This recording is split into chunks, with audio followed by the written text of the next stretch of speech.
Ahoy from BA. This is the Rorshok Ocean Update from the 16th of July 2024. A summary of what's going down in the 70% surface of the Earth covered in salt water. The United Nations' International Seabed Authority is meeting from Monday the 15th until Friday the 26th in Kingston, Jamaica, to negotiate a comprehensive mining code which aims to regulate the extraction of minerals from the ocean floor. 27 countries are advocating for a temporary suspension of deep-sea mining activities due to environmental concerns, causing division among nations over the final text. Many stakeholders believe that the process is being rushed and are calling for a more thoughtful approach. The Metals Company, or TMC, is pushing to complete the code in order to apply for a deep-sea mining license within the year. TMC admitted that deep-sea mining will have environmental consequences, but stated that it's less dangerous than terrestrial mining. Moving on to the coast of the Orkney Islands in Scotland, almost 80 pilot whales died after being washed ashore by the waves on Tresnes Beach, Sunday Island. This mass stranding is one of the largest in recent decades. The British Divers Marine Life Rescue reported that 12 pilot whales were still alive when the rescuers found them, but efforts to return them to the water and save them have failed. The rescuers could do nothing but make the sad decision to euthanize them. Among the whales, there were males up to 7 meters long, or 23 feet, along with females, calves, and juveniles. Experts suggest that one whale in distress may have caused the rest of the pod to follow it to shore, as this animal tends not to leave their fellows in trouble alone. Speaking of whales, Tom Waddington, rowing solo across the Atlantic, filmed an extended encounter with a pod of long-finned pilot whales on Thursday the 11th. He was enjoying watching their playful behavior until one of the whales accidentally hit his small boat. Despite the scare, Waddington was amazed to see over 1,000 whales around him. His journey aims to raise funds for the British mental health charity Mind. He still carries on with enthusiasm even after this experience with the marine mammals. You can track his journey online, link at the show notes. Still in the Atlantic, the MV Ultra Galaxy, a cargo ship leaning heavily on one side in the Atlantic Ocean, northwest of Cape Town, rescued 18 Filipino seafarers on Monday the 8th. The South African Maritime Safety Authority reported the incident, triggering an emergency response after the ship's emergency position indicating radio beacons alert. Several vessels responded immediately to assist. Despite the not favorable weather conditions, with winds reaching 12 knots per hour and swells up to 6 meters, almost 20 feet, rescuers safely transferred all crew members to a fishing vessel called FV Malachite. We'll sail from the Atlantic to the Pacific Ocean. According to a statement from China's Defense Ministry on Sunday the 14th, Chinese and Russian naval vessels recently completed their fourth joint maritime patrol in the Western and Northern Pacific Ocean. The ministry clarified that the patrol was not aimed at any third party and was unrelated to the current international and regional situation. In fact, this activity is part of the Joint Sea 2024 exercise, which started on Friday the 12th in the waters and airspace near Zhangjiang in Guangdong province, adhering to the annual military engagement plan and a bilateral agreement between the two nations' armed forces. Moving on, the Quinault Indian Nation in Washington state has been trying to move hundreds of people from homes threatened by the rising Pacific Ocean for over a decade. According to an article published by ABC News on Friday the 12th, the people of Tahola, the tribe's largest village, are facing challenges like mold and frequent house evacuations due to the seawater rise. Residents are trying to move their infrastructure to a higher ground, but they encounter limitations because of the lack of funds. The tribe secured some funds through federal and state grants, but they still need over $400 million, more than 360 million euros, to complete the relocation.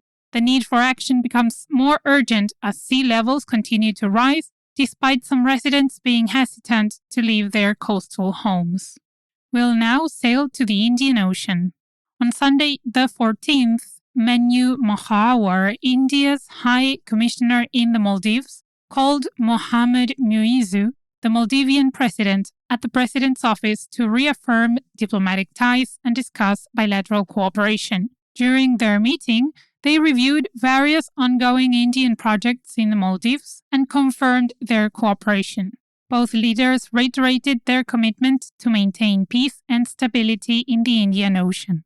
In other news, according to a recent research published on Thursday the 11th in the journal Nature, Communication, Earth and Environment, the melting Arctic sea ice, once seen as a facilitation for Arctic shipping, is now causing challenges. The study, led by Alison Cook, reveals that instead of opening up new and shorter routes, the thin ice is releasing centuries-old and thick Arctic ice, creating constriction points in the Northwest Passage. The ship traffic data from 2007 to 2021 shows increased voyages in the Canadian Arctic, but highlights reduced accessibility in key shipping routes due to ice risks. Coastal communities, which rely heavily on maritime traffic for supplies, face important challenges because of a shortened shipping season and increased costs for airlifted supplies.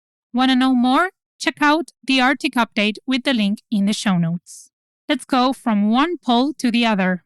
Arkady Espinwall's study, published on Sunday the 14th in the journal Springer, explores the factors influencing the resting behavior of non-breeding Weddell seals in Antarctica.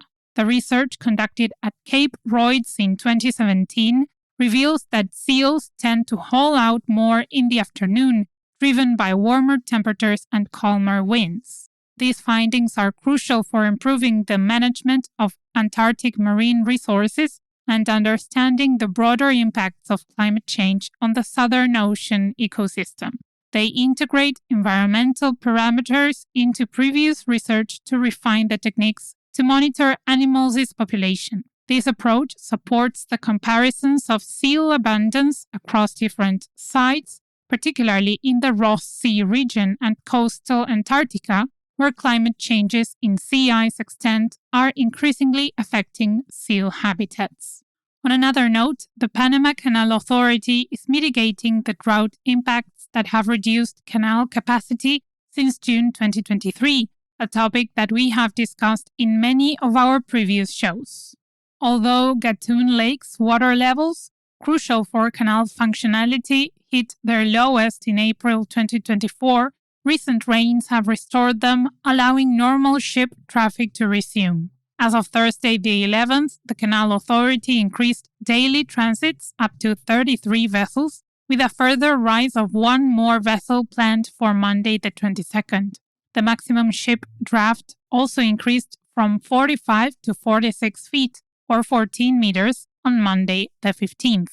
To prevent similar issues in the future, the authority has announced a project that will cost $1.2 billion and will support the transit of up to 36 ships daily. It will be operational in 6 years from now. From the Panama to the Suez Canal. On Sunday the 14th, the Egyptian government firmly denied rumors about selling the Suez Canal for $1 trillion, almost 920 billion euros.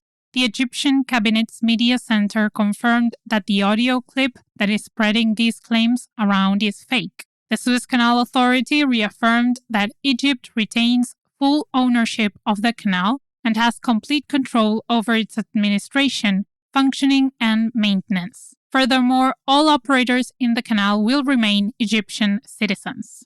The International Maritime Organization, or IMO, Council met in London for its 132nd session from Monday the 8th to Friday the 12th. There, IMO announced that World Maritime Day 2025, which takes place on the 25th of September, will center around the theme, quote, "Our ocean, our obligation, our opportunity," unquote. The theme highlights the ocean's important role in global trade, job opportunities, and environmental regulation. Shipping, as the largest ocean sector, will take a central role in safeguarding our oceans and managing ocean resources. And that's it for this week. Thank you for joining us. We want you to love these updates even more than you already do. We prepared a very short survey that will take you just minutes to fill in and is linked in the show notes. We know what you're saying. Dude, I'm driving. Or I'm cooking and my hands are covered in food goo. I promise that it will only take a few minutes and we would really appreciate it. Your feedback helps us keep the updates coming your way. Hope to hear from you soon. See you next week.